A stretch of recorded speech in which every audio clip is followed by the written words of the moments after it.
मंत्री जोगाराम पटेल हमारे साथ में बातचीत के लिए साथ में है। विधानसभा सत्र की शुरुआत होने जा रही है 31 तारीख से।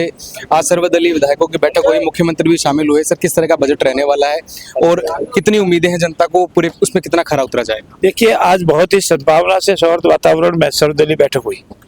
माननीय स्पीकर महोदय आदरणीय वासुदेव जी ने अपनी बात रखी और सदन गंभीरता से चले, शांति से चले, मुद्दों पर बहस हो, जनता के हित के मुद्दे विधानसभा के पटल पर रखा जावे, सरकार उसका जवाब देवे, विपक्षी साथियों को पूरा मौका मिले, इसमें सभी की सहमति थी। और मुझे पूर्ण विश्वास है कि आगामी सत्र बहुत ही शालीनता से चलेगा, मुद्दों पर बहस होगी और जनहित के कार्यों को सरकार पूर्ण रूप से निष्ठा से निपटाएगी, ऐसा सभी की सहमति थी। और पूरा प्रयास करेंगे कि हमारी जो पूर्व की परंपरा रही है, इतिहास रहा है, उसको हम बरकरार रखेंगे। कारपेट का रंग बदला है, विपक्ष कह रहा है कि ये तो बड़े बड़े सपने देखने वाले हैं, कारपेट का रंग बदलने से कुछ नहीं होगा, बजट में कुछ बेहतरीन देना होगा। जहाँ तक पहला बजट हमारा गया उसके आप साक्षी है।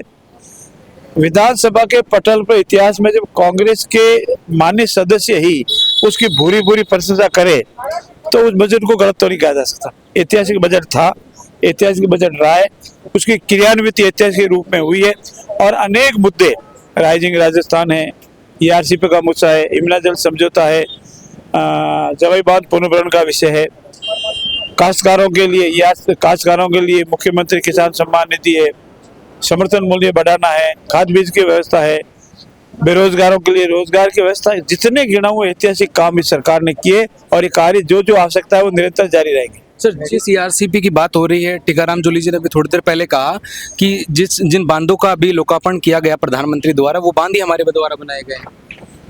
उन्होंने आज तक यही कहा है कि जितने हमने नौकरियां दिया, ये नौकरी हमारे द्वारा की हुई है। तो फिर आपको बात बनाए तो पूरा करना, भाई ERCP को लटकाए क्यों, झटकाए क्यों, भटकाए क्यों? अगर आपका ही किए हुए सारे काम है, हम कर रहे हैं तो धन्यवाद दो ना हमको। अगर आपके बाद किए हुए, आपकी ERCP, आपकी नौकरी आपकी लगाई हुई, तो फिर आलोचना का तो कोई विषय नहीं रहा। हम आपका काम को आगे बढ़ा रहे हैं ना, बंद तो नहीं कर रहे हैं ना। आरोप लगा रहे हैं हमारा काम बंद कर रहे हैं, हम तो आपका काम को आगे बढ़ा रहे हैं। उन्होंने कुछ किया नहीं, सिर्फ पूर्व मुख्यमंत्री ने जानबूझकर राजनीति की ERCP में अनेक बार बुलाने के बाद भी केंद्र सरकार के पास गए नहीं, कोई पत्र लिखा नहीं, उनको वो शर्तों को माना नहीं।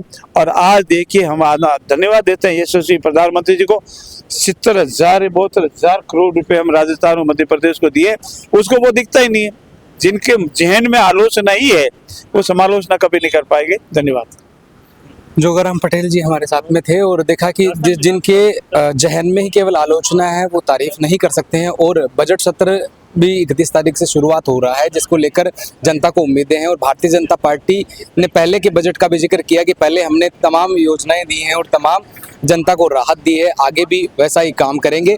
और इसको लेकर बजट सत्र की शुरुआत जल्दी ही होने वाली है और 31 जनवरी से बजट सत्र की शुरुआत होने वाली है, जिसको लेकर आज सर्वदलीय विधायकों की बैठक हुई, जिसके अंदर मुख्यमंत्री भजनलाल शर्मा भी मौजूद रहे। साथ के अंदर विपक्ष के नेता प्रतिपक्ष टीकाराम जूली सहित तमाम लोग यहाँ मौजूद रहे और उन विषयों के ऊपर चर्चा रही कि आने वाले समय के अंदर बजट सत्र के अंदर जो बैठक चलने वाली है, इसको किस तरह से चलाया जाए और किस तरह से जनता के मुद्दों को उठाकर और जनता को राहत दी जाए। मेरे सहयोगी जावेद के साथ मैं दीपक कुमावत, अपडेट इंडिया, जयपुर।